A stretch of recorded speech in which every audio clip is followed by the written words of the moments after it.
ચાલો છોકરાઓ, આપણે ચેપ્ટર નંબર 4 રાસાયણિક ગતિકી ઉપર છે.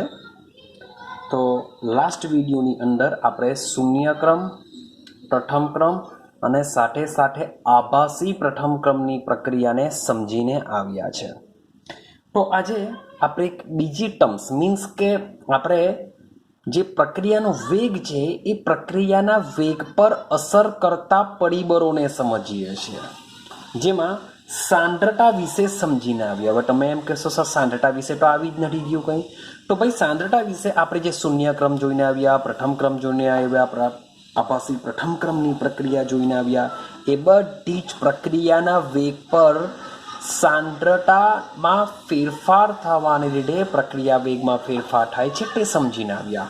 એટલે કે સાંદ્રતામાં વધારો કરો તો પ્રક્રિયાનો વેગ વધશે. સેમ એ જ પ્રમાણે આજે આપણે સમજવાનો પ્રયત્ન કરવાના છે પ્રક્રિયાના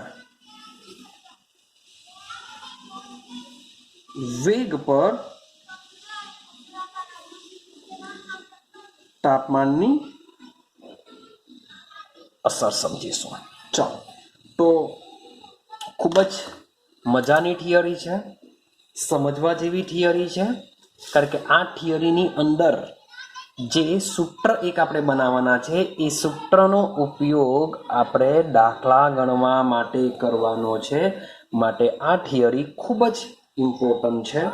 મીન્સ કે આ ત્રીજી થિયરી છે જે 3 માર્ક્સમાં તમને હું કહું છું. એક શૂન્ય ક્રમ, એક પ્રથમ ક્રમ અને આ પ્રક્રિયા વેગ પર અસર કરતી તાપમાનની અસર છે એ પણ તમારે કરવાની હોય છે. ક્લિયર થાય છે? ચાલો સમજો. તો શબ્દ લખું છું, સૌથી પહેલું સેન્ટેન્સ લખું છું કે મોટા ભાગની, શબ્દો જુઓ, મોટા ભાગની રાસાયણિક પ્રક્રિયામાં તાપમાન વધારતા પ્રક્રિયાનો વેગ વધે છે. તો હું એમ નથી કહેતો કે દરેકે દરેક રાસાયણિક પ્રક્રિયામાં, જે પણ રાસાયણિક પ્રક્રિયા છે બધી જ રાસાયણિક પ્રક્રિયામાં તાપમાન વધતા પ્રક્રિયાનો વેગ વધે એવું હું કહેતો નથી. લખેલું છે મોટા ભાગની. એટલે કે એવી કોઈક રિએક્શન બી હોઈ શકે છે કે જેમાં ટેમ્પરેચર ઇન્ક્રીઝ કરતા રેટ ઓફ રિએક્શન એટલે કે પ્રક્રિયાનો વેગ વધતો નથી. તો પણ તેમ છતાં પણ મોટા ભાગની જે રાસાયણિક પ્રક્રિયાઓ હોય છે જેમાં તાપમાન વધારતા પ્રક્રિયાનો વેગ વધતો હોય છે. ક્લિયર થાય છે? ચાલો, તો કેમ, આવું કેમ? તો સમજો, મોટાભાગની રિએક્શન આપણે જોઈએ તો માન લો કે રિએક્શન લખીએ પ્રક્રિયક, ઇટ ગિવ્સ નિપજ. તો આ પ્રક્રિયાનો જો મારે વેગ દર્શાવવો હોય તો વેગ ઇઝ ઇક્વલ ટુ કે, અહીંયા લેશું પ્રક્રિયકની સાંદ્રતા, ઉપર લખી દઈએ એમ. તો જો એક વસ્તુ છે, જો વેગ વધે તો ભાઈ કે પણ વધે, કારણ કે વેગ અને કે એકબીજાના શું હોય છે? સમપ્રમાણમાં હોય છે. જ્યાં કેને શું કહેશું આપણે?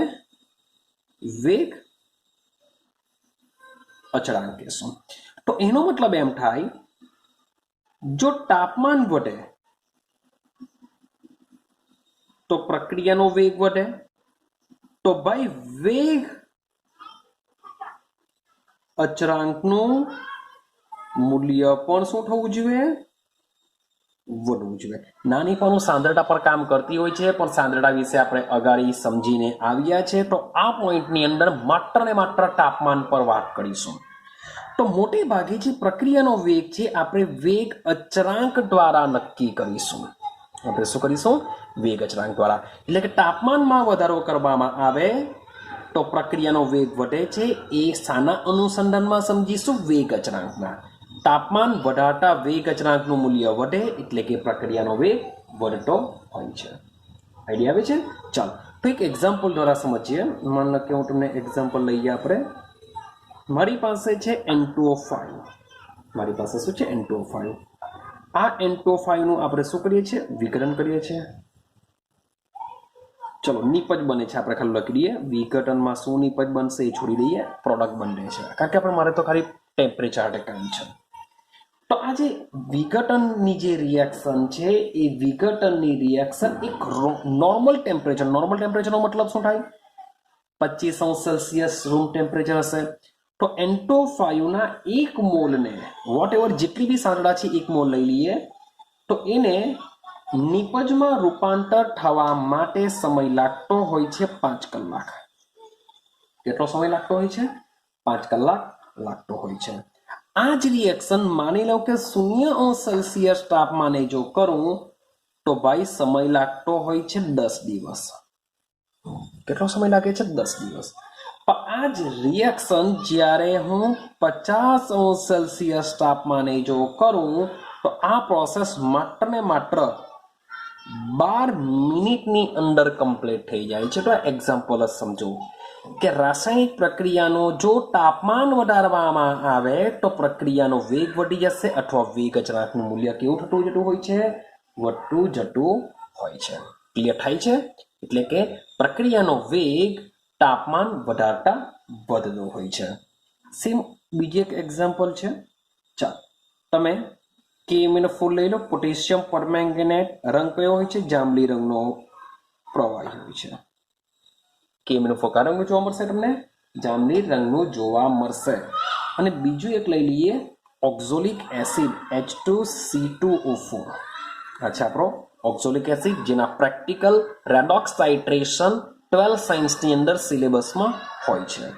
તો KMnO4 અને H2C2O4 નું જે આ બંનેનું જે મિશ્રણ છે, આ મિશ્રણ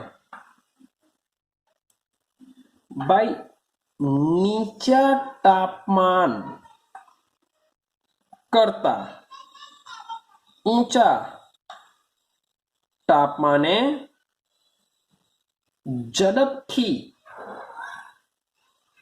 રંગહીન થાય છે. મીન્સ કે નીચા તાપમાને આ લોકોની જે પ્રક્રિયા હોય છે કેવી થાય છે? ખૂબ જ ધીમી થાય છે. માટે પ્રક્રિયાનો વેગ વધારવા માટે પણ આપણે તાપમાનને શું રાખીએ છીએ? ઇન્ક્રીઝ કરીએ છીએ. ક્લિયર થાય છે? તો વાત છે તાપમાન વિશેની કે તાપમાન વધારીશું તો પ્રક્રિયાનો વેગ વધશે. તાપમાન વધારવાથી પ્રક્રિયાનો વેગ અચળાંક પણ વધતો હોય છે. આઈડિયા આવે છે? ચાલો તો સમજો. તો સૌથી પહેલું એક સેન્ટેન્સ ઓલરેડી બુકમાં, તમારી NCERTની બુકમાં તમને આપવામાં આવ્યું છે. સેન્ટેન્સ શું છે સમજો. ક્લિયર છે? તો મોટે ભાગે એવું જોવા મળ્યું છે કે રાસાયણિક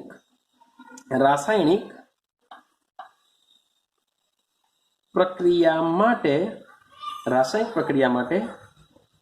10°C તાપમાનનો વધારો કરતા 10°C વધારો કરતા વેગ અચળાંક, મેં તમને પહેલા જ કીધેલું છે, આપણે સાની સાથે ડીલ કરીશું? વેગ અચળાંક સાથે કરીશું. તો વેગ અચળાંક જોજો લગભગ બમણો થાય છે. શું થાય છે? બમણો થાય છે. આ સેન્ટેન્સ તમારે યાદ રાખવાનું છે કે રાસાયણિક પ્રક્રિયા માટે 10°C તાપમાનનો વધારો કરતા વેગ અચળાંક કેવો થાય છે? લગભગ બમણો થાય છે. તો આ સેન્ટેન્સ પરથી બી તમને MCQ પૂછાતા હોય છે. બહુ સીધા સિમ્પલ MCQ હોય છે કે કોઈ રિએક્શન 10°C તાપમાને, મોટે ભાગે તમને એક આદર્શ પરિસ્થિતિની વાત કરું તો આદર્શ પરિસ્થિતિની અંદર મોટે ભાગે જે રિએક્શન તમને જે પૂછવામાં આવે છે કઈ ટેમ્પરેચર પર? 25°C ટેમ્પરેચરે પૂછવામાં આવતી હોય છે. જોઈએ લખેલું છે લગભગ બમણો થાય છે.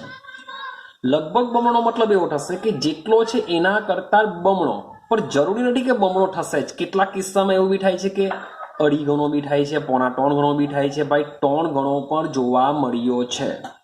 તો વોટ એવર તમને ક્વેશ્ચનમાં જે મુજબનું આપ્યું હોય તે મુજબ તમારે અહીંયા લેવું પડશે. તો માની લો કે 25°C તાપમાને વેગ અચળાંક કેનું મૂલ્ય વોટ એવર કંઈ પણ આપેલું છે, મે બી કંઈ બી આપેલું હશે, અને તમને શું કરશે? 25 છે ને? ઓકે, ચાલો તો આપણે લઈ લઈએ 45°C તાપમાને વેગ અચળાંકનું મૂલ્ય કેટલું? આવા ક્વેશ્ચન પૂછશે કે 25°C તાપમાને વેગ અચળાંક એનું મૂલ્ય આપેલું હશે. આ જ રિએક્શન 45°C તાપમાને વેગ કેનું મૂલ્ય કેટલું હશે? તો કરવાનું કંઈ નથી, તમારે કરવાનું શું છે કે ભાઈ 25°C તાપમાને કેનું મૂલ્ય x છે, તો પાછા આમાં 10 એડ કરી દો, 35 થશે. તો ભાઈ બમણું થતું હશે, કેટલું થાય બમણું? તમને ઓલરેડી કહેવામાં આવશે કે વેગ અચળાંકનું બમણું થતું હોય તો કે કેટલો? જો બમણું થતું હોય તો આનું મૂલ્ય કેટલું? twice x થશે. ચલો 35 પછી આપણે 45 પાછા 10°C તો પાછું આનું બમણું એટલે કેટલું? 4x. તો મીન્સ કે 45°C ટેમ્પરેચરે જો તમને k નું વેલ્યુ પૂછે તો જે x હશે, જે વેલ્યુ k ની આપેલી હશે તેના ગુણ્યા 4 કરી દેશું, જેથી મને મળી જશે. ક્લિયર? મે બી 95°C પૂછે તો 4 હજુ વધારો ભાઈ ડબલ કરો, 8x. ક્લિયર થાય છે? તો આ સેન્ટેન્સ પરથી આ મુજબના MCQ તમને પૂછાતા હોય છે. તો આ સેન્ટેન્સ તમારે યાદ રાખવાનું છે કે મોટે ભાગે રાસાયણિક પ્રક્રિયા માટે ટેમ્પરેચર 10°C સુધી જો વધારવામાં આવે તો પ્રક્રિયાનો વેગ લગભગ બમણો થાય છે. જો વેગ અચળાંકનું મૂલ્ય લગભગ કેવું થાય છે? બમણો થાય છે. એ આશરા પદ્ધતિ છે, મીન્સ કે એવરેજ જેવું કંઈક આવું સમથિંગ નીકળતું હોય છે. પણ એક્ઝેક્ટલી મીન્સ કે તાપમાન વધતા રાસાયણિક પ્રક્રિયાનો વેગ વધે છે, વેગ અચળાંકનું મૂલ્ય વધે છે, એ સમજવાનો પ્રયત્ન કરેલો છે આર્હેનિયસ નામના વૈજ્ઞાનિકે. કે કોઈ પણ રાસાયણિક પ્રક્રિયાનો તાપમાન વધારતા વેગ અચળાંકનું મૂલ્ય વધે છે એવું સમજાવવાનો પ્રયત્ન એકદમ ચોક્કસ કોણે કર્યો છે? આર્હેનિયસ. એ સિવાયના પણ પહેલાના વૈજ્ઞાનિકો હતા, જેમ કે વોન પણ હતો કે જેમણે બી સમજાવવાનો પ્રયત્ન કર્યો હતો.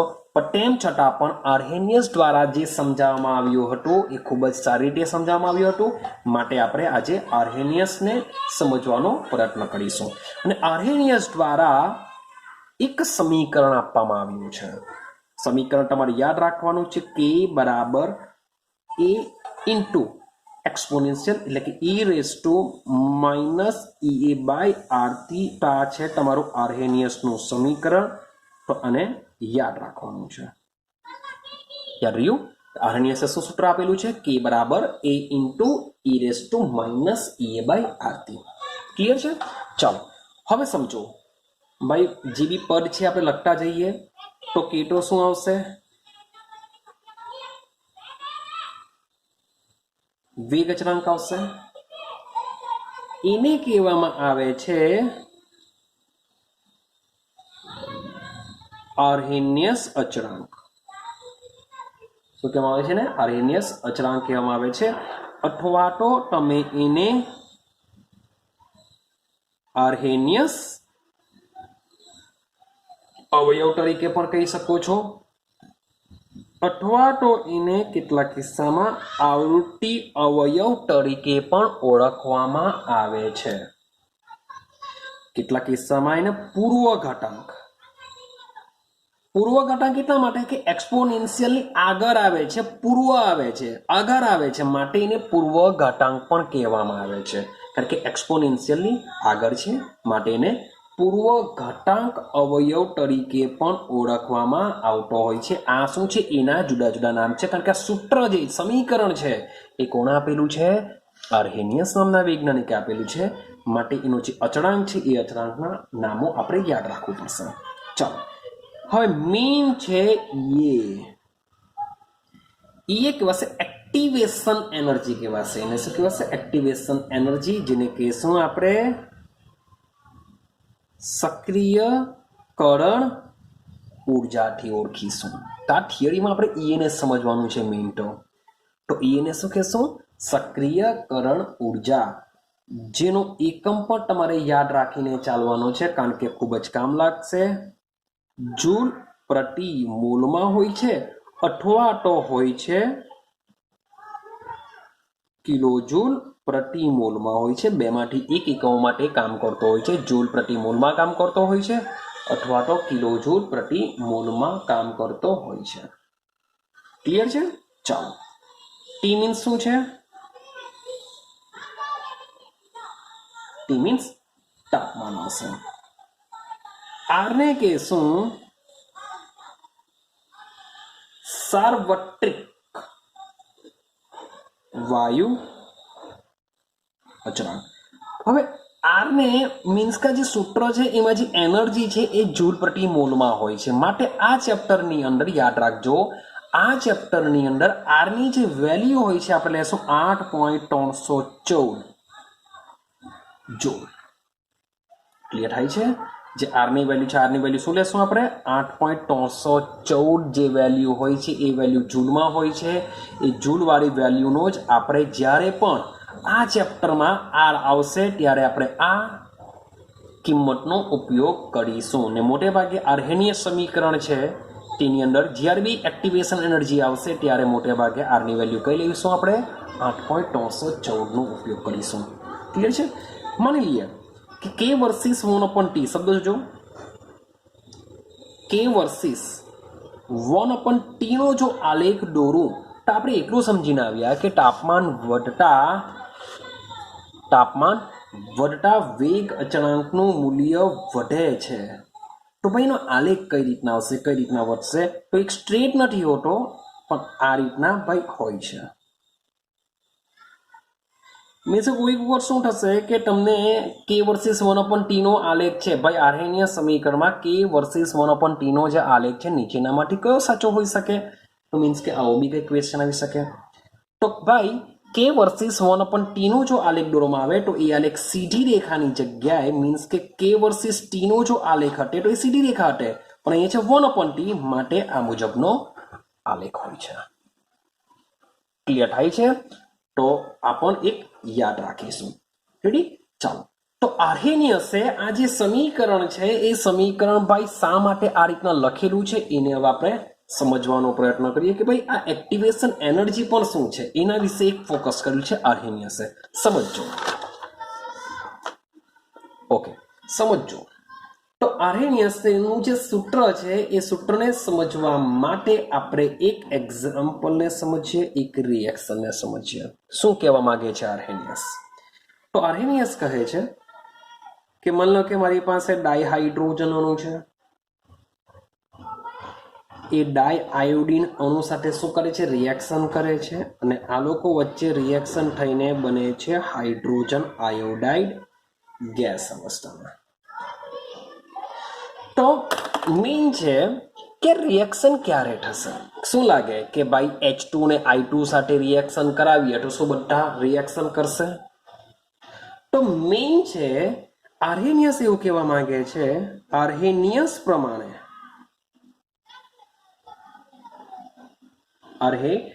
પ્રમાણે હાઇડ્રોજનનો અણુ અને આયોડિનના અણુ સંઘાત પામે. આ સંઘાત પામેનો મતલબ એવો થાય અથડામણ અનુભવે. શબ્દ છે અથડામણ અનુભવે તો જ નિપજ બની શકે છે. મીન્સ કે H2 અને I2 માંથી HI ક્યારે બનશે? તો H2 અને I2 એ શું કરવું પડશે? એકબીજા સાથે અથડામણ અનુભવવું પડશે, એકબીજા સાથે અથડાશે તો જ શું બની શકે? નિપજ બની શકે. પણ શરૂઆતમાં આ નિપજ બનતી નથી. શરૂઆતમાં જ્યારે અથડામણ અનુભવે છે ત્યારે તેઓ બનાવતા હોય છે મધ્યવર્તી નિપજ. શું બનાવતા હોય છે તેઓ? શરૂઆતમાં બંને એકબીજા સાથે અથડાશે, અથડામણ અનુભવશે અને બનાવતા હોય છે મધ્યવર્તી નિપજ. આ જે મધ્યવર્તી નિપજ હોય છે એ કેવી હોય છે? અસ્થાયી હોય છે. અસ્થાયીનો મતલબ શું થાય? થોડા સમય માટે રહે છે. કેવું રહેશે? થોડા સમય માટે રહે છે. અસ્થાયી છે માટે ફરીથી શું થશે? તૂટી જશે, અને તૂટી જઈને છેવટે શું બનાવે છે? નિપજ બનાવે છે. આ રીતની રિએક્શન થાય છે. આર્હેનિયસ કહેવા માંગે છે કે શરૂઆતમાં બંને પ્રક્રિયકના જે અણુઓ છે શું કરે છે? સંઘાત પામે છે. સંઘાત પામવાથી મધ્યવર્તી નિપજ બને છે. મધ્યવર્તી નિપજ કેવી હોય છે? અસ્થાયી હોય છે. અસ્થાયી હોવાથી તે તૂટી જશે અને નિપજ બને છે. સમજો કેવી રીતે થશે. માન લે કે મારી પાસે હાઇડ્રોજનનો અણુ છે. મારી પાસે શું છે? હાઇડ્રોજનનો અણુ છે. મારી પાસે આયોડિનનો અણુ છે. આ લોકો શું કરશે? એકબીજા સાથે સંઘાત અનુભવશે. સંઘાત અનુભવવાને લીધે શું થાય? તો હાઇડ્રોજન આયોડિન, હાઇડ્રોજન આયોડિન. અને સંઘાત અનુભવવાને લીધે હાઇડ્રોજન હાઇડ્રોજન અને આયોડિન આયોડિન વચ્ચેના જે બંધ છે બંધ શું થવા લાગશે? તૂટવા લાગશે. હું એમ નથી કહ્યું કે તદ્દન તૂટી ગયા હશે, પણ બ્રેક થવા લાગશે. સાથે સાથે બે આયોડિન વચ્ચેના બંધ પણ બ્રેક થવા લાગશે અને સાથે સાથે હાઇડ્રોજન આયોડિન વચ્ચેના બંધ બનવા લાગશે. આ બધું કઈ અવસ્થામાં થાય છે? મધ્યવર્તી નિપજમાં આ વસ્તુ થતું હોય છે કે જ્યારે પ્રક્રિયકના અણુઓ એકબીજા સાથે અથડામણ અનુભવે છે ત્યારે શું થશે? જે પ્રક્રિયકના અણુઓ વચ્ચેના બંધ છે એ બ્રેક થવા લાગશે અને સાથે સાથે બે પરમાણુઓ વચ્ચે નવા બંધ બનવા લાગશે. હવે આ જે મધ્યવર્તી નિપજ છે કેવી હોય છે? અસ્થાયી હોય છે. અસ્થાયી હોવાને લીધે જે જૂના બંધો છે જૂના બંધો શું થઈ જશે? તૂટી જશે. જો એ લોકો જો તૂટી જાય તો આપણને શું મળશે? આ રીતના નવા બંધ ધરાવતા અણુ તમને મળી જશે. તો આવું શું કહેવા માંગે છે? આર્હેનિયસ કહેવા માંગે છે કે આ રીતના હાઇડ્રોજન આયોડાઇડના અણુ બનતા હોય છે. હવે આગળ જો હવે મેઇન છે આ વસ્તુ, એની વિશે વાત કરીએ તો આ જે મધ્યવર્તી છે એ મધ્યવર્તીને આપણે કહેવામાં આવે છે સક્રિયકૃત સંકીર્ણ કહેશું. કે જે મધ્યવર્તી છે એ મધ્યવર્તીને શું કહેશું? સક્રિયકૃત સંકીર્ણ કહેશું. અને આ જે સક્રિયકૃત સંકીર્ણની રચના માટે મીન્સ કે એને બનવા માટેની જરૂરી ઉર્જાને કહેવામાં આવે છે સક્રિયકરણ ઉર્જા, જેને આપણે એ વડે દર્શાવીશું. આટલું ક્લિયર થયું? મીન્સ કે કોઈ પણ રિએક્શનની અંદર આ જે મધ્યવર્તી હોય છે એ મધ્યવર્તી એટલે કે સક્રિયકૃત સંકીર્ણની રચવા માટે જે જરૂરી ઉર્જા હોય છે એ ઉર્જાને શું કહેશું? સક્રિયકરણ ઉર્જા એ કહેવામાં આવે છે. શું કહેશું આપણે? સક્રિયકરણ ઉર્જા. તો એને કેવી રીતના સમજી શકાય? શું થશે સમજો. મારે આ સક્રિયકરણ ઉર્જાને સમજવી હોય તો મારે શું કરવું પડશે? સમજો. સ્થિતિ ઉર્જા વિરુદ્ધ પ્રક્રિયા અક્ષનો આલેખ દોરવો પડશે. પ્રક્રિયા અક્ષનો મતલબ એવો થાય કે ભાઈ રિએક્શન જે થાય છે એ અક્ષ મીન્સ કે પ્રક્રિયા અક્ષ કહેશું. તો બરાબર સમજવાનો પ્રયત્ન કરજો. આપણે આલેખ દોરીએ. આ શું છે? આ બાજુની તરફ આવશે સ્થિતિ ઉર્જા. આ બાજુ સ્થિતિ ઉર્જા વધતી જાય છે. આ બાજુ આવશે પ્રક્રિયા અક્ષ. ચાલો જોજો હવે થશે શું કે માન લો કે અહીંયાથી રિએક્શન સ્ટાર્ટ થાય છે. અહીંયા શું છે? H2 વત્તા I2. આ આપણા શું છે? પ્રક્રિયકો છે. આ લોકો રિએક્શન કરે છે. આ રીતના આપણો કોઈ આલેખ મળતો હોય છે.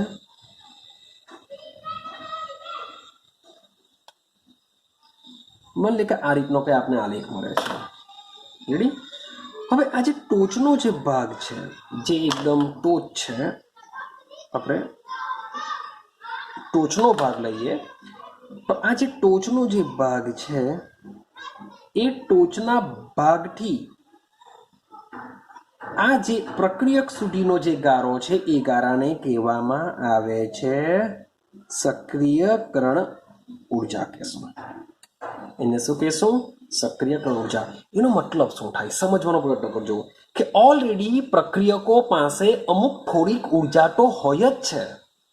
અમુક થોડીક ઉર્જા હોય છે, પણ પ્રક્રિયકો જો આટલા એનર્જી પાસે જો પહોંચે, આ એનર્જીને શું કહેવાશે? સક્રિયકરણ ઉર્જા. મીન્સ કે આ બંનેવે જો એકબીજા સાથે જોડાઈને જો HI બનાવવો હોય તો ભાઈ એને આટલે પહોંચવું બહુ જરૂરી છે. જો આટલે એકવાર પહોંચી ગયા બાદ તો પછી કંઈ પ્રોબ્લેમ નથી. શું થશે ભાઈ? અહીંયા તમારો HI ના 2 મોલ બની જ જશે. 2 મોલ શાના બની જશે? HI ના મળી જશે. કોઈ પ્રોબ્લેમ નહીં થશે. પણ મેઇન વસ્તુ છે કે પ્રક્રિયકોની અણુ પાસે આટલી ઉર્જા હોવી જોઈએ. હવે એ લોકો પાસે છે ઓછી ઉર્જા, આટલી ઓછી ઉર્જા છે તો વિચારો, માન લો કે મારી પાસે અહીંયા 100 ઉર્જા હોવી જોઈએ. સક્રિયકરણ ઉર્જા કેટલી છે? 100 છે. એકચ્યુઅલી સક્રિયકરણ ઉર્જા 100 ની કહેવાશે, પણ અહીંયા 100 ઉર્જા છે. આપણે માનીએ ચાલીએ અહીંયા કેટલી ઉર્જા છે? 100 ઉર્જા છે. હવે આ જે અણુઓ છે એ અણુઓ પાસે માની લો કે 20 ઉર્જા છે. 20 કિલોજૂલ પ્રતિ મોલ જેટલી ઉર્જા છે. હવે તમે જો ગારો જોશો, 100 માંથી 20 બાદ કરશો તો આ 80 જે આવે છે એ 80 ને આપણે શું કહેશું? સક્રિયકરણ ઉર્જા કહેશું. એટલે કે જે મોલેક્યુલ પાસે 20 કિલોજૂલ જેટલી ઉર્જા છે, જો એને જો રિએક્શન કરવી હશે તો એની પાસે રિક્વાયરમેન્ટ કેટલાની આવવાની? 80 ની. જો એને 80 ઉર્જા જો મળી જાય તો એ લોકો અહીંયા પહોંચી જશે, સક્રિયકરણ ઉર્જા જેટલી મળી જશે અને રિએક્શન થઈ શકે. કે થાય છે? આઈડિયા આવે છે? તો આમાં તાપમાન સાથે શું લેવા દેવા છે? એકચ્યુઅલી તાપમાન મેઇન છે સક્રિયકરણ ઉર્જા. હવે તાપમાન વધારવાથી આ જે સક્રિયકરણ ઉર્જા છે ઘટે છે. સક્રિયકરણ ઉર્જા શું થાય? ઘટે છે. તો આ જે મોટો જે આલેખ છે એ આલેખ તમે વિચારો, એનો જે ગારો છે, ગારો જો નાનો થઈ જાય, પહેલા ભાઈ આટલો હતો, આટલો હોય કે આટલી ઉર્જા જરૂરી છે અણુને તો જ નિપજ બની શકે. ટેમ્પરેચર શું કરશે? સક્રિયકરણ ઉર્જાને ઘટાડે છે. સક્રિયકરણ ઉર્જાને ઘટાડે તો મીન્સ કે અણુ પાસે ઓછી ઉર્જા હોય તો પણ એ શું કરી શકે છે? નિપજમાં રૂપાંતર થઈ શકે છે. એટલે કે પ્રક્રિયાનો વેગ વધી શકે છે. ક્લિયર છે? તો આ જે અણુ પાસે જેટલી ઉર્જા હોય છે અને જેટલી ઉર્જા નિપજ બનવા માટે જરૂરી હોય છે તો એ બંનેના તફાવતને કહેવામાં આવે છે તેની સક્રિયકરણ ઉર્જા. એટલે કે 100 માંથી માની લો કે મોલેક્યુલ પાસે 20 ઉર્જા હોય તો એનો તફાવત આવશે 80, તો 80 ને કહેવામાં આવે છે એની સક્રિયકરણ ઉર્જા. આઈડિયા આવે છે સક્રિયકરણ ઉર્જા શું છે? હવે આ બાજુ આવી જઈએ. હવે તમે નિપજને જોશો. હવે આ જે પ્રક્રિયકો જે છે, પ્રક્રિયકો પાસે ઉર્જા ભાઈ ઓછી છે, એ લોકોએ ઉર્જા મેળવી, હવે નિપજ બન્યો. હવે નિપજ બનશે તો તમે આલેખનો ગ્રાફ જોશો કે ભાઈ આટલે મારો આવે છે. એટલે કે મીન્સ કે મારી પાસે જે નિપજો છે એ નિપજો કરતા પણ પ્રક્રિયકો પાસે ઉર્જા વધારે છે. જો ચેક કરો કે પ્રક્રિયા અહીંયાથી શરૂઆત થાય છે, નિપજ ભાઈ મને અહીંયા મળે છે. મીન્સ કે પ્રક્રિયા કરતા પણ નિપજની જે ઉર્જા છે, ઉર્જા કેવી હોય છે? ઓછી હોય છે. તો આ બે ઉર્જા વચ્ચેનો જે ગારો છે જેને કહેવામાં આવે છે ડેલ્ટા એચ. શું કહેવામાં આવે છે ને? ડેલ્ટા એચ કહેવામાં આવે છે. જો પ્રક્રિયકો પાસે ઉર્જા વધારે છે, નિપજ પાસે ઓછી છે, એટલે કે પ્રક્રિયકો ઉર્જા ગુમાવે છે. એનો મતલબ એમ થાય કે પ્રક્રિયકો રિએક્ટન્ટ પાસે ઉર્જા કેવી છે? વધારે. એમાંથી જે પ્રોડક્ટ બને છે એની પાસે ઉર્જા કેવી છે? ઓછી છે. એટલે કે રિએક્ટન્ટ શું કરશે? ઉર્જા ગુમાવે. ઉર્જા ગુમાવે એટલે આ પ્રોસેસ કઈ બની જશે? ઉષ્માક્ષેપક બની જશે. તો ઉષ્માક્ષેપક માટે ડેલ્ટા એચ નું મૂલ્ય કેવું આવતું હોય છે ભાઈ? માઇનસ આવતું હોય છે. તો આપણે આઈડિયા છે કે જે ડેલ્ટા એચ નું મૂલ્ય છે, ડેલ્ટા એચ નું મૂલ્ય જરૂર નથી કે માઇનસ જ આવે, ભાઈ પ્લસ પણ આવે. પ્લસ આવે એનો મતલબ શું થાય? ઉષ્મા શોષક હશે. તો ભાઈ જરૂરી નથી કે આ જે આલેખ આપણે જે દોરેલો છે સ્થિતિ ઉર્જા વર્સિસ પ્રક્રિયા અક્ષનો, એ જરૂરી નથી કે આવો જ મળે ભાઈ. આવી રીતના બી આવી શકે. કોઈ રિએક્ટર આ હોય, અહીંયા પ્રોડક્ટ આ બનતી હોય તો આ રીતના પણ આવી શકે. તમે ચેક કરશો તો આ જે ડેલ્ટા, આને બી ડેલ્ટા એચ નો ગારો કહેવાશે. પણ તમે જોશો, સોરી ફોર ધેટ, તો આ જે આલેખ છે એ આલેખનું તમે ઓબ્ઝર્વેશન જો કરો તમને આઈડિયા આવશે કે અહીં રિએક્ટન્ટ કરતા પ્રોડક્ટ જે બને છે એ પ્રોડક્ટની એન્થાલ્પી કેવી છે? ઓછી છે. કોની વધારે છે? રિએક્ટન્ટની વધારે છે, પ્રોડક્ટની ઓછી છે. તો તો આવા કિસ્સામાં મે બી ઉષ્મા શોષક હોઈ શકે, એટલે કે રિએક્શન ઉષ્મા ક્ષેપક બી હોઈ શકે, શોષક બી હોઈ શકે. મેન મારે તો સમજવાનું છે આ એક મેન ટોચની સપાટી, આ જે ટોચની સપાટી એ ઉર્જા ધરાવે છે. મીન્સ કે રિએક્ટન્ટ પાસે જો આટલી ઉર્જા હોય તો જ એનું રૂપાંતર નિપજમાં થઈ શકે છે. તો જ એનું રૂપાંતર શામાં થઈ શકે છે? નિપજમાં થઈ શકે છે. ને આ ઉર્જાનો જે તફાવત છે એને કહેવામાં આવે છે સક્રિયકરણ ઉર્જા, જેને આપણે E થી દર્શાવી શકીએ છીએ. આઈડિયા આવે છે આલેખ શું સમજાવવા માંગે છે? હા કે ના? ચાલો હવે અગાડી સમજજો. તો મે બી આ આલેખ પરથી આપણે એવું કહી શકીએ કે જે નિપજની જે અંતિમ એન્થાલ્પી છે, એકદમ છેલ્લી જે એન્થાલ્પી છે, એટલે કે એન્થાલ્પીમાં થતો ફેરફાર છે, એટલે કે નિપજની એન્થાલ્પી લઈ લો, અથવા તો કે જે છેલ્લી નિપજની એન્થાલ્પી છે એ એન્થાલ્પીનો આધાર પ્રક્રિયકો અને નિપજોના શાના પર રહેલો છે? સ્વભાવ પર રહેલો છે. જરૂરી નથી કે આલેખ આપણે આ રીતના જ મળશે. ભાઈ આલેખ આપણે આ રીતના બી મળી શકે. મીન્સ કે રિએક્શન ઉષ્માક્ષેપક પણ હોઈ શકે, શોષક પણ હોઈ શકે છે. મીન્સ કે આ રીતના આપણે આલેખ મળતા હોય છે. માટે રિએક્શનમાં મીન્સ કે શું થઈ શકે છે? લીધેલા પ્રક્રિયકો કેવા છે એ પ્રક્રિયકો ઉપર ડેલ્ટા એચ એટલે કે એન્થાલ્પીમાં થતો ફેરફાર આધાર રાખતો. અહીંયા સમજાવવા માંગે છે કે જ્યારે પણ રિએક્શન થાય છે ત્યારે પ્રક્રિયકો શું પામવા જોઈએ? સંઘાત એટલે કે તેમની વચ્ચે અથડામણ થવી જરૂરી છે. અથડામણ થઈને શું કરશે? અહીંયા ટોપ ઉપર સક્રિયકૃત સંકીર્ણ બનાવશે. અહીંયા શું બનતું હોય છે? સક્રિયકૃત સંકીર્ણ. અહીંયા પણ શું બનતું હોય છે? સક્રિયકૃત સંકીર્ણ બનતું હોય છે આ ટોપની જગ્યા ઉપર. અને એ જે સક્રિયકૃત સંકીર્ણ બનતું હોય છે પછી એનું શું થશે? વિઘટન થશે. વિઘટન થઈને નિપજ બહુ ઇઝીલી બની જશે. મેઇન તો છે સક્રિયકૃત સંકીર્ણ બનવું. જો સક્રિયકૃત સંકીર્ણ ન બને તો ભાઈ પ્રક્રિયકનું નિપજમાં રૂપાંતર થવાનું નથી. તો મેઇન છે સક્રિયકૃત સંકીર્ણ. ને સક્રિયકૃત સંકીર્ણ બનવા માટે જે ઉર્જાની જરૂર પડતી હોય છે એને કહેવામાં આવે છે સક્રિયકરણ ઉર્જા. આટલું દિમાગમાં ફિટ કરી દેજો કે શરૂઆતમાં પ્રક્રિયક શું કરતા હોય છે? મધ્યવર્તી નિપજ એટલે કે સક્રિયકૃત સંકીર્ણ બનાવતા હોય છે. અને આ સક્રિયકૃત સંકીર્ણ બનવા માટેની જે જરૂરી ઉર્જા હોય છે એને કહેવામાં આવે છે સક્રિયકરણ ઉર્જા. ક્લિયર છે? તો મેઇન છે સક્રિયકૃત સંકીર્ણ. આટલું ક્લિયર થયું? ચાલો હવે આગળનું સમજજો. ચાલો હવે સમજજો બરાબર. આપણે એક પહેલો પોઈન્ટ સમજીને આવ્યા. આર્હેનિયસ એવું કહેવા માંગે છે, પાછું લખી દઈએ આપણે કે આર્હેનિયસ શું કહેવા માંગે છે કે ભાઈ પ્રક્રિયામાંથી નિપજ ક્યારે બની શકે? કે જ્યારે પ્રક્રિયકના અણુઓ શું કરશે? સંઘાત પામે, અથવા તો શું પામે? અથડામણ અનુભવે. જે પ્રક્રિયાના જે અણુઓ છે એ શું કરશે? સંઘાત પામે અથવા તો અથડામણ અનુભવે. હવે અથડામણનો મતલબ એવો થાય અથવા સંઘાતનો મતલબ એવો થાય. બીજો પોઈન્ટ સમજવાનો પ્રયત્ન કરજો. સંઘાત અથવા અથડામણ એટલે કે અથડાવું. હવે સમજો બિચારો એક મોલેક્યુલ છે આ, અને આ બીજો મોલેક્યુલ છે. એક મોલેક્યુલ આ બાજુ જાય છે, એક મોલેક્યુલ આ બાજુ થાય છે. તો ભાઈ આ લોકો વચ્ચે અથડામણ થવાનું જ કયા હિસાબે?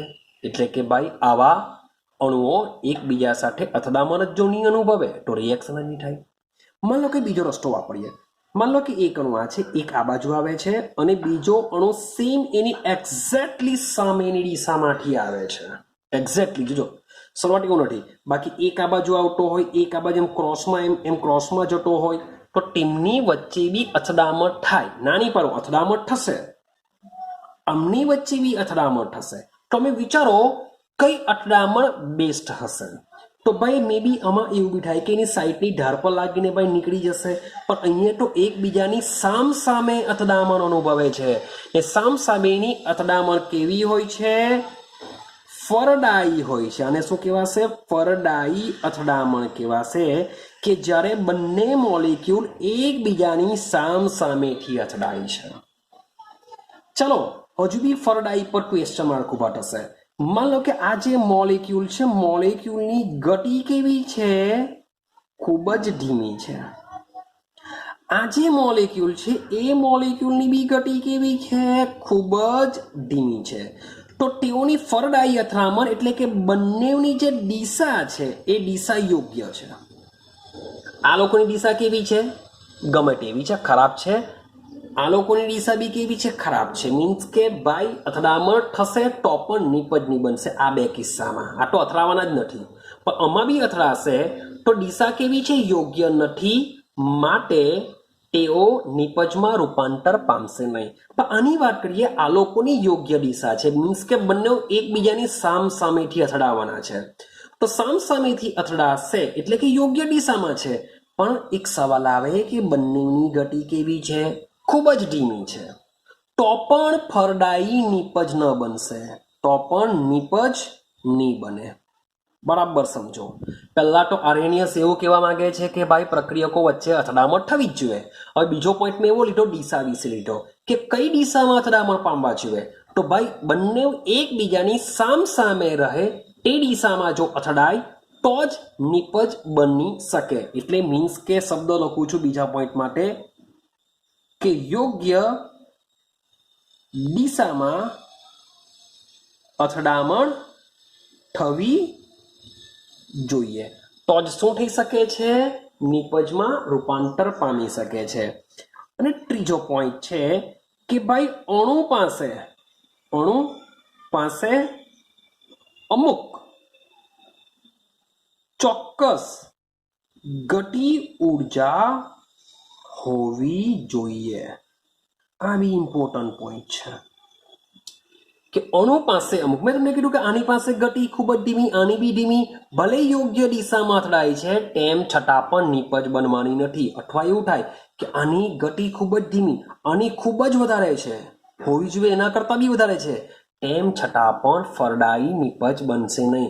મીન્સ કે આ બંને અણુ કે જે એકબીજા સાથે અથડામણ અનુભવે છે તેઓ પાસે અમુક ચોક્કસ ગતિ ઉર્જા હોવી જરૂરી છે. એટલે કે ચોક્કસ ગતિ ઉર્જા ધરાવતા અણુઓ એકબીજાની સામસામેથી અથડાય તો જ ફરડાઈ નિપજ બને છે. તો જ પ્રક્રિયકના અણુનું શું થશે?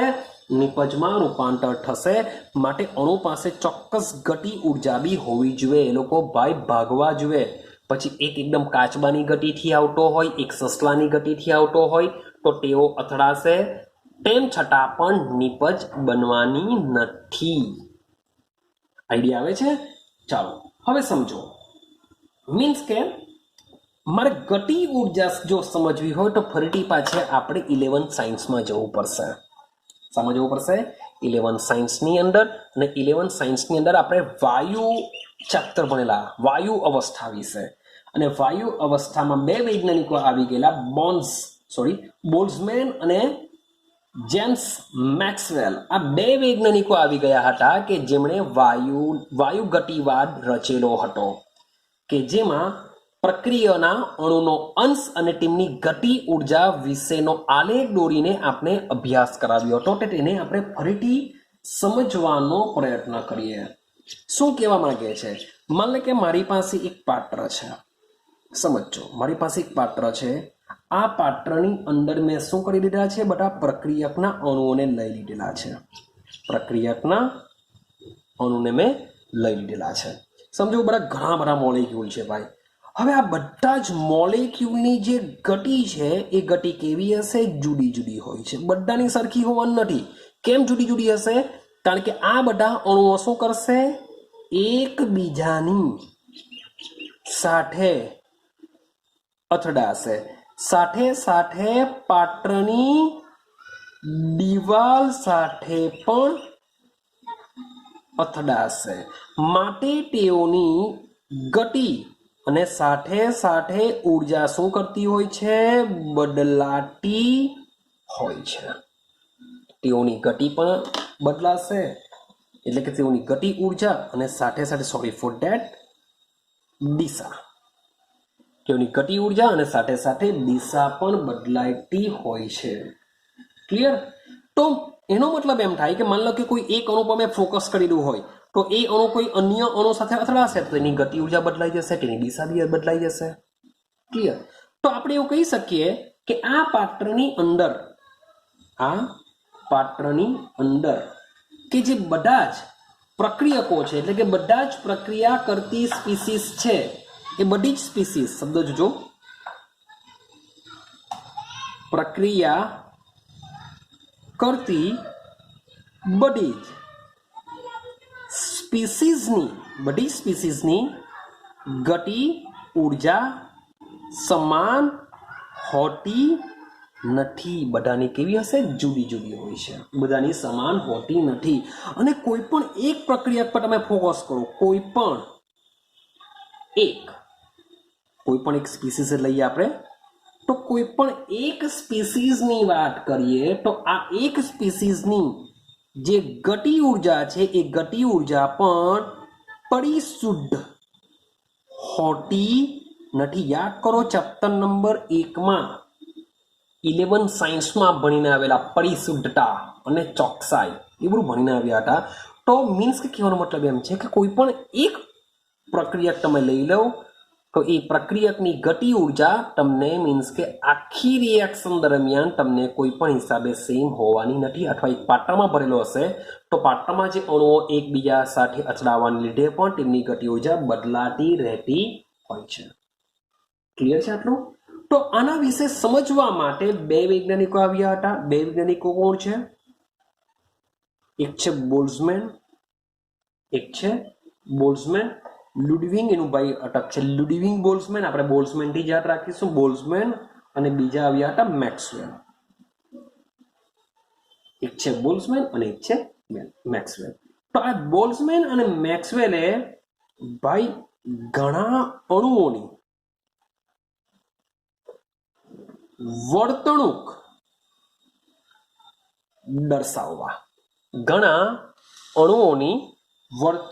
દર્શાવવા માટે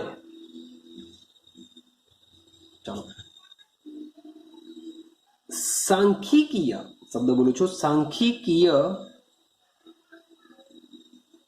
યંત્રશાસ્ત્રનો ઉપયોગ કર્યો હતો. સાંખ્યિકીય યંત્રશાસ્ત્રનો ઉપયોગ કર્યો હતો. અને એમના મત પ્રમાણે એવો ધારતા હતા, એવો માનતા હતા કે ગતિ ઉર્જા E એ અણુઓનો અંશ, શબ્દ બોલું છું, અણુઓનો અંશનો મતલબ થાય Ne/Nt. આ Ne શું છે, Nt શું છે, થોડીક રાહ જોજો. Ne નો મતલબ થાય કોઈ ચોક્કસ સમય એની ઉર્જા અને Nt નો મતલબ થાય ટોટલ ઉર્જા, બધા અણુઓની કુલ ઉર્જા અથવા તો પાત્રની કુલ ઉર્જા. તો એને આપણે Nt ટોટલ એનર્જી, આ કોઈ પર્ટિક્યુલર મોલેક્યુલની એનર્જી કહેશું. તો ગતિ ઉર્જા E અને અણુઓનો અંશ વિરુદ્ધ જો આલેખ દોરીએ તો આલેખ દ્વારા આપણે ઘણી બધી ઇન્ફોર્મેશન મળી શકે છે. ક્લિયર છે? ઘણી બધી ઇન્ફોર્મેશન મળશે, આપણે આલેખ દ્વારા પણ આને સમજીશું. સમજો તો સૌથી પહેલા મેં તમને કીધું Ne શું છે? Ne એ E ઉર્જા ધરાવતા અણુની સંખ્યા છે. આ જેટલી બી ઉર્જા હશે એટલી ઉર્જા ધરાવતા જે અણુ હશે એની સંખ્યા બતાવશે. અને Nt એ ટોટલ આવશે, અણુઓની કુલ સંખ્યા આવશે. તો હવે આલેખને સમજો. આલેખ આપણે કેવો મળશે એને સમજવાનો પ્રયત્ન કરીએ. આપણે માન લો કે આપણે દોરીએ છીએ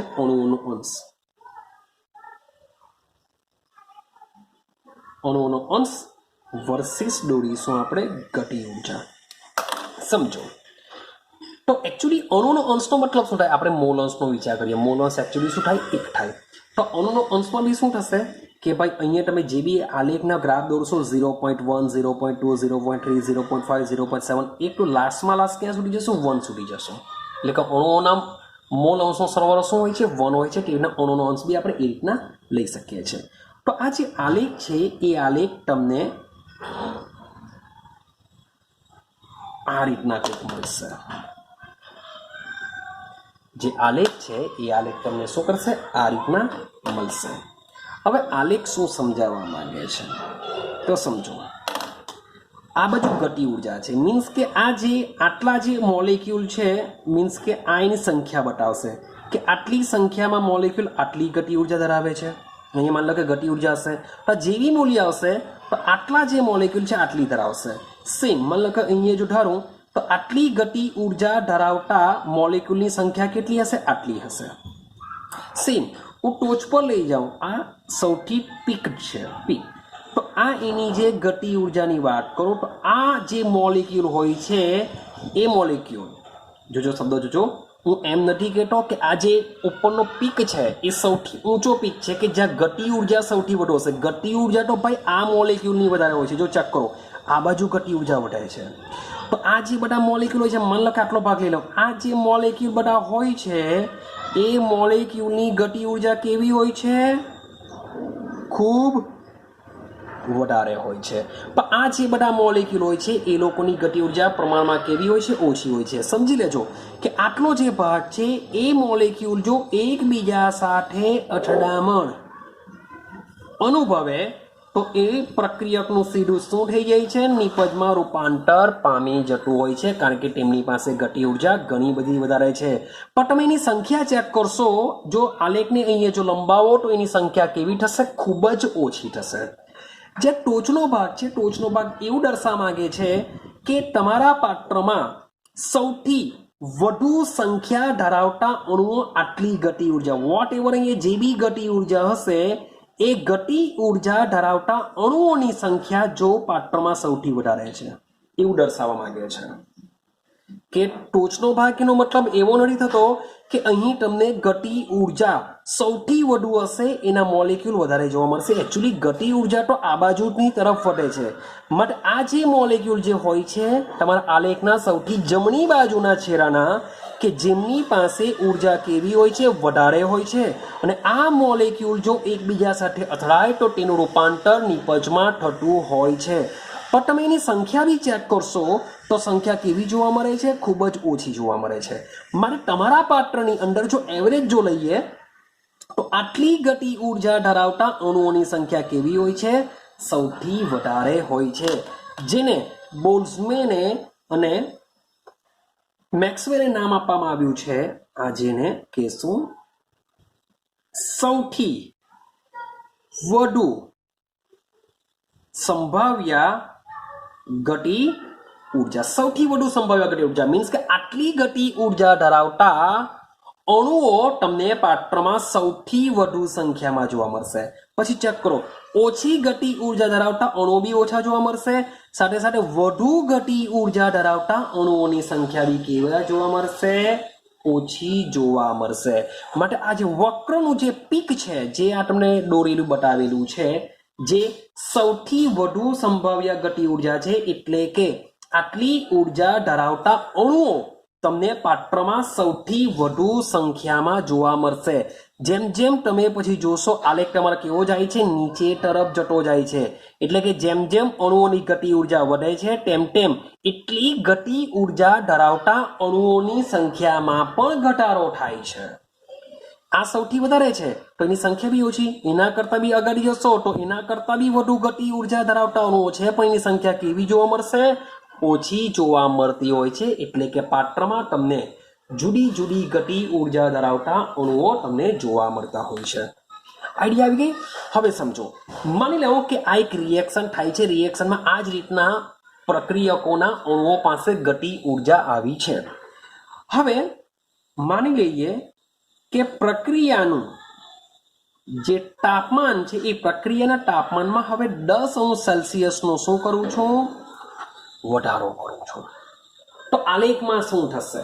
આલેખમાં શું થશે એને સમજવાનો પ્રયત્ન કરીએ કે જ્યારે તાપમાનમાં 10°C નો વધારો થાય તો જે બ્લુ માર્કર વાળું જે દોરું છું એવું સમજો કે આપણે શું દર્શાવેલું છે? 10°C નો વધારો દર્શાવ્યો છે. હવે તમે ચેક કરો તો આઈડિયા તમને આવતી હશે કે જ્યારે 10 अंश मान लो कि आ टी टेम्परेचर हो तो आ क्यु हशे T+10 हशे T+10 हशे। हवे तमे जोशो तो आ जे मैं गारो दर्शावेलो छे जे पेला सामान्य तापमाने आटला जे मोलेक्युल छे जेमनी गति ऊर्जा घणी वधारे होय छे ने जेओ एकबीजा साथे योग्य दिशामां અથડામણ પામી નિપજમાં રૂપાંતર પામી શકે છે। પણ જ્યારે ટેમ્પરેચર આપણે 10 अंश सेल्सियस વધાર્યો તમે ગારો ચેક કરશો તો હવે ગારો આટલો બની ગયો જો ચેક કરો ગારો કેટલો બની ગયો આટલો બની ગયો એનો મતલબ એમ થાય કે તાપમાન વધારતા અમુક અણુઓની અમુક ઘણા બધા અણુઓની ગતિ ઊર્જામાં શું થાય છે વધારો થાય છે જેને લીધે અથડામણ શું થશે વધશે અને પ્રક્રિયાનો વેગ વધી શકે છે।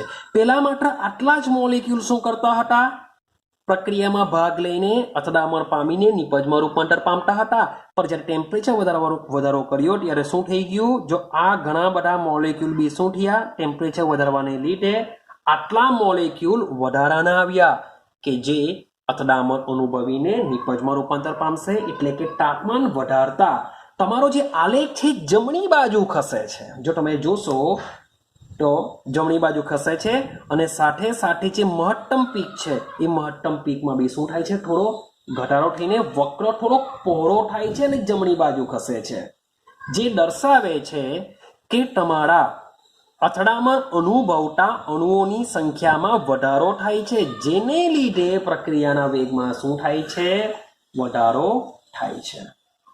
ક્લિયર થાય છે હા કે ના તો મેક્સવેલ અને બોલ્ટ્ઝમેનનો જે આ વિતરણ વક્ર છે એ શું કરે છે એનું સ્થાન નક્કી કરે છે।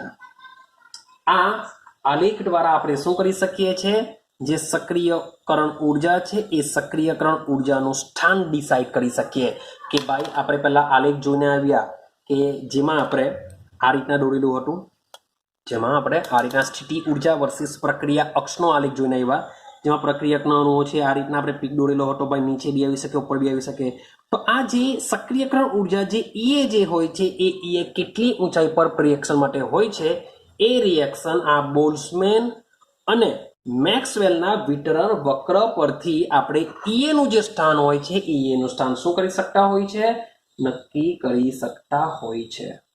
ક્લિયર થાય છે તાપમાન વધારતા અણુઓનો અંશ વધે છે જે ઈએ કરતા વધારે ઊર્જા સાથે અથડામણ અનુભવે છે માટે તાપમાનમાં તમે 10 अंश નો બી વધારો કરશો તો ઘણા વધારે ઊર્જા ધરાવતા અણુઓનો અંશ કેવો થઈ જશે બમણો થઈ જતો હોય છે। મોટે ભાગે અગારું એક સેન્ટેન્સ આપણે સમજીને આવ્યા છે કે તાપમાનમાં જો 10 अंश નો વધારો કરવામાં આવે તો ભાઈ અણુઓ જે છે અણુઓની ગતિ ઊર્જામાં પણ શું થશે વધારો થતો હોય છે જેને લીધે પ્રક્રિયાનો વેગ બમણો થતો હોય છે। હું એમ નથી કહેતો કે બમણો થાય પણ લગભગ બમણો થવા જેટલો હોય છે। આઈડિયા આવી ગયા કે ચાલો માટે આર્હેનિયસની જે અથડામણની જે થિયરી છે એમાં 3 વસ્તુ બહુ ઇમ્પોર્ટન્ટ છે। પહેલી વસ્તુ કે પ્રક્રિયકો વચ્ચે અથડામણ થવું જરૂરી છે। બીજી વસ્તુ કે આ અથડામણ યોગ્ય દિશામાં થવું બહુ જરૂરી છે ને ત્રીજી વસ્તુ કે અણુઓ પાસે અમુક ચોક્કસ ગતિ ઊર્જા હોવી જરૂરી છે તો જ તેનું નિપજમાં રૂપાંતર થઈ શકે છે। તો એને ગતિ ઊર્જાને સમજવા માટે મેક્સવેલ અને બોલ્ટ્ઝમેન આવ્યા જેમનો જે વિતરણ વક્ર છે એ આપણે આઈડિયા આપે છે કે કેવી રીતના તાપમાન વધારતા અણુઓનો અંશ વધે છે સાથે સાથે એ આલેખ દ્વારા આપણે ઈએનું સ્થાન પણ નક્કી કરી શકીએ છીએ। ચાલો હવે આગળ સમજજો। હવે ફરીથી આપણે આર્હેનિયસ પર આવી જઈએ આપણે ચાલો આપણે વાત કરીએ આર્હેનિયસ સમીકરણ। ભાઈ આર્હેનિયસ સમીકરણ શું છે K બરાબર A into e⁻ જેને આપણે આર્હેનિયસ સમીકરણ કહીએ છીએ। ચાલો હવે આ જે સૂત્ર છે એ સૂત્રની બંને બાજુ આપણે સામાન્ય ઘાતાંક લઈએ શબ્દ સમજજો સામાન્ય ઘાતાંક લેતા સામાન્ય ઘાતાંક એટલે કે natural ln k is equal two શું થશે ln a થશે શું થશે ln k is equal two a છે એટલે ln a। હવે એકચ્યુઅલી શું થશે વત્તા ln E raise to E ઉપર આવશે minus E A by RT. Actually આમાં પણ ઈ રેસ ટુ જ હોય છે બધે કે ln e raise to k is equal to ln e raise to A વત્તા ln e raise to minus E A by RT, જેથી આ જે વસ્તુ છે સીધું આગળ આવી જશે. માટે આપણે એક્સપોનેન્શિયલ ચાલો લખી દઈએ કે is equal to ln exponential A minus E A by RT. અને ln e raise to e નો મતલબ શું થાય છે? 1 થતો હોય છે, ઇઝ ઇક્વલ ટુ 1 થતો હોય છે. ક્લિયર? જે આપણે અહીં લખતા નથી. આટલું ક્લિયર થયું? હવે આ જે સૂત્ર છે એમાં જે સેમ માન લો કે ઘણા બધા આલેખ તમને પૂછાયા કરતા હોય છે. માન લો કે ln k શબ્દ બોલું છું હું, ln k વિરુદ્ધ 1/t નો જો આલેખ દોરવામાં આવે તો એ કેવો મળશે? શું થશે? કે તાપમાન વધતા વેગ અચળાંકનું મૂલ્ય વધે છે એવું આપણે સમજીને આવ્યા છે. તો માની લો કે આનો શું મળશે, કેવો મળશે સમજીએ. તો જોજો, માન લો કે ln k છે અને જરાક હું ફેશનમાં લખું તો ln k is equal to minus E A by R into 1/t આ રીતના લખું છું, વત્તા ln a લખું છું. તો આને y is equal two mx plus c સાથે સરખાવું છું. તો તમે જોશો y is equal two mx plus c means કે આ જે સૂત્ર છે એ કેવું છે? y is equal two mx plus c જેવું છે. માટે આલેખ કેવો તમને મળશે? સીધી રેખામાં મળશે. એટલે કેવો મળશે? સીધી રેખામાં મળશે. બીજી વસ્તુ કે હવે તમે જોશો ln કે 1/t છે, ln કે વિરુદ્ધ 1/t છે, લોગેરિધમ છે. માટે તમને જે આલેખ છે એ આલેખ આ રીતનો મળતો હોય છે. હવે આલેખમાં તમે આ આલેખને જો તમે અહીં લંબાવશો, તમે અહીં જો લંબાવશો તો એ જે આગળ જે મળતો હોય છે જેને આપણે કહીએ છીએ એનો આંતરછેદ ગણીએ છીએ. તો યાદ રાખવાનું છે, કારણ કે આલેખ પરથી મેં તમને શૂન્યક્રમ પ્રથમ ક્રમ વિશે બી કીધેલું છે કે એના આલેખોના બી આંતરછેદ અને ઢાળ પૂછાતા હોય છે. તો એ તમારે યાદ રાખવાનું છે. સેમ તો તમે ln k વિરુદ્ધ 1/t નો જે આલેખ દોરો છો તેનો જે આંતરછેદ છે, વિચારો આંતરછેદ કોના બરાબર હશે? જરાક વિચારો, આઈડિયા આવી જશે. આ સૂત્ર તમે જોશો તો આંતરછેદ તમને આઈડિયા આવી જશે. શું હશે? ગેસિંગ કરો. તો એનું જે આંતરછેદ છે એ આંતરછેદ ln a બરાબર હોય છે. આંતરછેદ શાના બરાબર હોય છે? ln a. સેમ વસ્તુ માન લો કે આની પર શું દોરવો પડશે? આપણે ઢાળ દોરવો પડશે. મીન્સ કે એકચ્યુઅલી એક એંગલ આવશે, એ એંગલને આપણે થીટા કહેશું, જેના પરથી ઢાળની વેલ્યુ નક્કી થતી હોય છે. તો એ જે ઢાળ હોય છે એ ઢાળ તમને વેલ્યુ આપતી હોય છે minus E A by R. Minus E A by R ની વેલ્યુ આપતી હોય છે. ક્લિયર છે? તો મીન્સ કે આ રીતનો આપણે ઢાળ દોરીશું. ઢાળ દોરવાથી જે ખૂણો બનતો હોય છે, અંદરની સાઈડનો ખૂણો, આપણે બહારનો સાઈડનો ખૂણો જોશું. એ બહારની સાઈડનો ખૂણો એને આપણે ટેન થીટા કહેશું. ટેન થીટા બરાબર ઢાળ હોય છે, એટલે કે એકચ્યુઅલી ટેન થીટા બરાબર જ minus E A by R હોય છે. આરની વેલ્યુ આપણે જાણતા હોઈએ છીએ. આ રીતના આલેખ દોરવાથી તમને થીટા મળી જશે, એટલે કે ખૂણો મળશે. ખૂણાની વેલ્યુ અહીંયા મૂકી દો. એ ખૂણા પરથી ટેન ખૂણા પરથી તમે એ શોધી શકો છો. તો આ રીતના ક્વેશ્ચન બી ભાઈ પૂછાતા હોય છે. Sorry for that. આ રીતના ક્વેશ્ચન બી પૂછાતા હોય છે. એને તમારે શું કરવાનું છે? યાદ રાખવાનું હોય છે. ક્લિયર છે? ઓકે, હવે આગળ સમજો. તો સમીકરણનો સૂત્રનો ઉપયોગ કરીને આપણે આ ઇન્ફોર્મેશન ફરીથી પાછળ લખી દઉં છું. ln k is equal to ln a વત્તા માઇનસ ઈ એ બાય આરતી. હજુ પણ આને આપણે નેચરલ લોગેરિધમ મીન્સ કે ln ને હજુ બી કરી નાખીએ અને લોગ લગાડવો હોય તો આપણે શું કરી શકીએ? 2.303 log k લખી શકીએ. આવું 2.303 log k is equal to 2.303 log a minus E A by RT આવું કરી શકાય. अब मान लो कि 2.303 वडे बधाने भागी नाखीए, तमारुं सूत्र बनशे log k is equal two log a minus ea ના છેદમાં 2.303 આરતી. તો આ સૂત્રનો ઉપયોગ કરીને તમને દાખલા ગણવામાં કામ લાગશે. આ સૂત્ર શું કરશે? દાખલા ગણવામાં કામ લાગશે. તમને અર્હેનીય સચરાંક આપી દેશે, તમને કે આપી દેશે, તમને ટેમ્પરેચર આપી દેશે અને ઈએ પૂછી શકે, અથવા તો ઈએ આપી દેશે, ટેમ્પરેચર આપી દેશે, કે આપી દેશે, એ પૂછી શકે, અથવા તો એ આપી દેશે, ઈએ આપી દેશે, ટી આપી દેશે ને કે પૂછી શકે. મીન્સ કે કોઈ પણ એક રાશિ, આર ને છોડી દેજો ભાઈ, વાયુ અચળાંક છે, તો કોઈ પણ એક રાશિ તમને આમાંથી પૂછી શકે છે. માટે આ સૂત્ર તમારે યાદ રાખવાનું છે દાખલા ગણવા માટે, કે log k is equal two log a minus ea અપન 2.303 આરતી. હવે તમે જોશો કે ભાઈ log k વિરુદ્ધ 1/t નો જો આલેખ તમે દોરશો, સેમ આ જ રીતના મળશે. પણ હવે તમારો જે આંતરછેદ છે, તમારો આંતરછેદ છે, એ આંતરછેદ કયો થઈ જવાનો? ea અપન 2.303, સોરી, આંતરછેદ તો સેમ log a થશે. અને હવે તમારી જે ઢારની વેલ્યુ છે, ઢારની વેલ્યુ બની જશે માઇનસ a ના છેદમાં 2.303 r થઈ જશે. તો ભાઈ તમને સાના વર્ષે સાનો આલેખ પૂછ્યો છે જે ઇમ્પોર્ટન્ટ છે. પેલામાં ઢારની વેલ્યુ માઇનસ ea અપન r હોય છે, જ્યારે log k વિરુદ્ધ 1/t ના આલેખમાં માઇનસ ea ના છેદમાં 2.303 વટી જશે. યાદ રાખજો, આ પણ કામ લાગશે. ક્લિયર છે આટલી વસ્તુ? તો આ સૂત્ર બહુ કામનું છે, દાખલા ગણવા માટે કામ લાગી શકે. હવે આપણે એક બીજું સમીકરણ ઉપજાવવાનું છે, જેનો ઉપયોગ પણ તમારે કરવાનો છે. તો સમજો, મોટે ભાગે આપણે જે રિએક્શન જોઈએ છે તેમાં કોઈ એક રિએક્શનમાં કોઈ એક સમયે જેટલો પ્રક્રિયા વેગ હોય અને એમાં આપણે વોટ એવર 10°C કે 20°C કે 30°C વધારો કરીએ, પછી એનો પ્રક્રિયા વેગ જાણવાનો પ્રયત્ન કરીએ છીએ. એટલે કે કોઈ પણ બે તાપમાનના ગાળાનો ઉપયોગ કરીને આપણે પ્રક્રિયાનો વેગમાં કેટલો વધારો થયો એ જાણવાનો પ્રયત્ન કરતા હોય છે.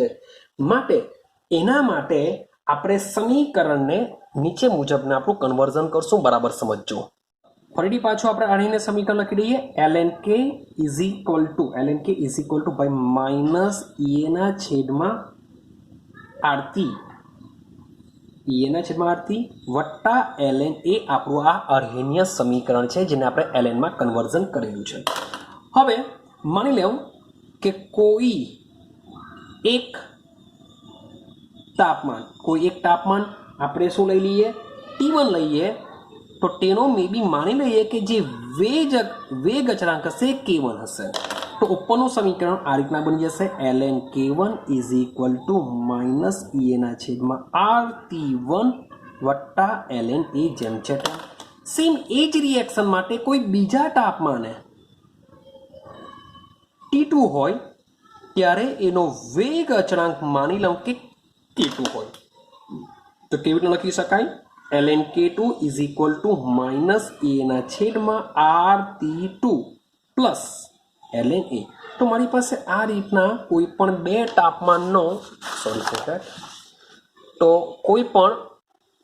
બે તાપમાનનો જે ગારો છે એ ગારામાં મેં અર્હેનીય સમીકરણને લઈ લીધેલા છે. ક્લિયર છે? હવે આને બરાબર સમજો. હવે આપણે સમીકરણ નંબર 2 માંથી બાદ કરતા, એટલે સમીકરણ 1 ને સમીકરણ 2 માંથી બાદ કરતા. શબ્દો જો, સમીકરણ 1 ને સમીકરણ 2 માંથી બાદ કરતા. આપણે 2 માંથી બાદ કરીશું. 2 માંથી બાદ કરીએ એટલે કે શું કરીશું? ln k2 પહેલા લઈ લઉં. ln k2 માઇનસ ln k1. આઈડિયા આવે છે? k2 માઇનસ k1 જ કરીશું. અંતિમ માંથી પ્રારંભિક બાદ કરીશું. યાદ રાખજો, ln k2 માઇનસ ln k1 is equal to k2 માં શું છે? Minus ea by rt1. હવે સમજો, ચાલો લખી દઈએ. માઇનસ ea ના છેદમાં rt2 બાદબાકી કરવાનું એટલે માઇનસ, ને ઓલરેડી આ પણ માઇનસમાં છે. આ ઓલરેડી માઇનસમાં છે. માઇનસ માઇનસ શું થઈ જશે? પ્લસ થઈ જશે. જે આપણે લખીશું ea ના છેદમાં rt1 થઈ જશે. ક્લિયર? હવે પાછું આનું ln a minus ln a cancel થઈ જશે, જેને હું લખતો નથી. હવે ln k2 by minus k1 ની જગ્યાએ ln k2/k1 આપણે લખી શકીએ છીએ. ક્લિયર છે? ઇઝ ઇક્વલ ટુ આને હું અગાડી લઈ લઉં એટલે બની જશે a ના છેદમાં r(t1) માઇનસ a ના છેદમાં r(t2). ભાઈ આ જે સૂત્ર છે એ સૂત્રની અંદર આપણે કંઈક કોમન કાઢી શકીએ છીએ. શું કોમન કાઢી શકીએ છીએ સમજો. તો ln k2/k1 is equal two ea બંનેમાં કોમન, rb કોમન. તો આપણે શું કરીએ છીએ ea અને r ને કોમન કરી નાખીએ છીએ. તો તમારું સૂત્ર બની જશે 1/t1 માઇનસ 1/t2 થઈ જશે. ક્લિયર? માની લો કે ln ને મારે કાઢી નાખવું હોય ને log લગાડી દેવું હોય તો શું થશે? તો ભાઈ 2.303 log લગાવવું પડશે. તો આનો 2.303 હું આ બાજુ મૂકી દેવા, તમારું ફાઇનલ સૂત્ર બની જશે log k2/k1. શબ્દો સમજો. log k2/k1 is equal two a ના છેદમાં 2.303 r 1/t1 માઇનસ 1/t2. હવે તેનો લસા લઈ લેવાનો, પછી એક સૂત્ર બનાવશો તો બી ચાલશે અને આ સૂત્ર બી ચાલશે. આનો ઉપયોગ કરીને આપણે દાખલા ગણવાના છે ભાઈ. આ એની હાવ યાદ રહેવું જ જોઈએ. પાછું યાદ કરાવ. log k2/k1 યાદ રાખજો. k2/k1 k1/k2 નહીં આવશે. log k2/k1 is equal two a ના છેદમાં 2.303 r બ્રેકેટમાં જો વત્તા ઓછા કહીને સી ગુણાકારમાં જશે 1/t1 માઇનસ t2. મીન્સ કે કોઈ પણ બે તાપમાન આપી દેશે, એને ટેમ્પરેચર આપી દેશે, મે બી એ પૂછી શકે, અથવા એ આપશે, કોઈ એક ટેમ્પરેચર આપી દેશે, બીજું ટેમ્પરેચર આપણે k2 અથવા k1 બેમાંથી કોઈ એક વસ્તુ બી પૂછી શકે છે. મીન્સ કે સક્રિયકરણ ઉર્જાના જે દાખલા આવશે એ 100% આ પોઈન્ટમાંથી જ નીકળશે. સક્રિયકરણ ઉર્જા આપે એટલે આર્હેનીય સમીકરણને જ તમારે વાપરવું પડશે, કારણ કે શૂન્ય ક્રમની પ્રક્રિયા, પ્રથમ ક્રમની પ્રક્રિયા એમાં કોઈ સક્રિયકરણ ઉર્જા આવતી નથી. માટે સક્રિયકરણ ઉર્જાનો કિસ્સો આવ્યો તો આર્હેનીય સમીકરણને વાપરવું પડે. ભલે પછી તમે ખાલી સિંગલ વાપરો, આ એક વાપરો. log k બરાબર log a માઇનસ a ના છેદમાં 2.303 r મીન્સ કે કોઈ એક જ ટેમ્પરેચર આપેલું હોય, કોઈ એક વેગ અચળાંકની વેલ્યુ આપેલી હોય તો આ વાપરવું પડે સક્રિયકરણ ઉર્જા માટે. પણ જો તાપમાનનો તફાવત આપ્યો હોય, તાપમાનનો ગાળો આપ્યો હોય, બે ટેમ્પરેચર આપ્યા હોય, બે વેગ અચળાંક આપ્યા હોય તો એ શોધી શકાય, અથવા એ આપેલું હોય બે ટેમ્પરેચર, એક વેગ અચળાંક તો બીજો વેગ અચળાંક શોધી શકાય છે. તો આના દાખલા પૂછાય છે. ને મેં તમને કીધેલું છે કે જે ગઈ એક્ઝામ છે એમાં ભાઈ થિયરી પૂછાઈ હતી પ્રથમ ક્રમની પ્રક્રિયા માટે સંકલિત વેગ સમીકરણ. તો આ યરમાં દાખલાઓ પૂછાવાનો ચાન્સ વધારે. માટે તમારા દાખલાની સિસ્ટમ હજુ બી તમને સમજાવ. 3 કે 4 જ રીતના દાખલા છે. એક છે શૂન્ય ક્રમ, પ્રથમ ક્રમ અને એરુઆ. એક આ ત્રીજી રીત, આ આર્હેનીય સમીકરણમાં ત્રીજી રીત અને આ ચોથી રીત. બસ આ 4 જ સૂત્રનો ઉપયોગ કરીને તમારે દાખલા ગણવાના હોય છે. માટે શૂન્ય ક્રમની પ્રક્રિયા માટેના વેગ સમીકરણનું સૂત્ર, એનો અર્ધાયુષ્ય સમય, પ્રથમ ક્રમની પ્રક્રિયાની સંકલિત વેગ સમીકરણ અને તેનું અર્ધાયુષ્ય સમય, પછી આર્હેનીય સમીકરણનું આ સૂત્ર, અને સાથે સાથે આ પણ આર્હેનીય સમીકરણનું બે ટેમ્પરેચર અને બે વેગ અચળાંક વાળું સૂત્ર log k2/k1 is equal two e ના છેદમાં 2.303 r 1/t1 માઇનસ 1/t2, જેનો ઉપયોગ કરીને દાખલા પૂછાય હોય છે. બહુ સિમ્પલ દાખલા હોય છે, 3 માર્ક્સ જવાની જોઈએ. ક્લિયર છે? તો આ વિડીયોની અંદર બસ આપણે આટલે સુધી રાખીશું. મોટે ભાગે આ જે થિયરી છે એના આ સૂત્ર પરથી એના દાખલા પૂછાવાના ચાન્સ વધારે હોય છે. પણ તેમ છતાં બી જો થિયરી મે બી પૂછાઈ જાય તો ઇઝી છે. મીન્સ કે તમે તમારી રીતના સમજીને લખી શકો છો. પણ મોટે ભાગે આ થિયરી કરતાં એના દાખલા પૂછાવાના ચાન્સ વધારે હોય છે. તો નેક્સ્ટ વિડીયોની અંદર આપણો આ ચેપ્ટરનો લાસ્ટ વિડીયો હશે, જેમાં આપણે આને રિલેટેડ 1-2 ક્વેશ્ચન સોલ્વ કરાવીશું. સાથે સાથે હજુ પણ એક બાકી રહ્યો છે. મીન્સ કે પ્રક્રિયાના વેગ ઉપર અસર કરતી આપણે સાંદ્રતા સમજીને આવ્યા. આજના વિડીયોમાં તાપમાન સમજીને આવ્યા. હજુ બી એક બાકી રહ્યો છે ઉદ્દીપકની અસર. હજુ પણ એક બાકી રહ્યું છે ઉદ્દીપકની અસર. તો એ ઉદ્દીપક વિશે સમજવાનો પ્રયત્ન કરીશું. અને સાથે સાથે મેં તમને યોગ્ય દિક વિન્યાસવાળી જે વાત કરી છે એ દિક વિન્યાસવાળી બી વાત હજુ પણ આપણી એક બાકી રહેશે, જેને આપણે સમજવાનો પ્રયત્ન કરીશું સીધા. મીન્સ કે લાસ્ટ વિડીયોની અંદર આપણું આ ચેપ્ટર ક્લિયર થઈ જશે. તો મળીશું આપણે નેક્સ્ટ વિડીયોની અંદર.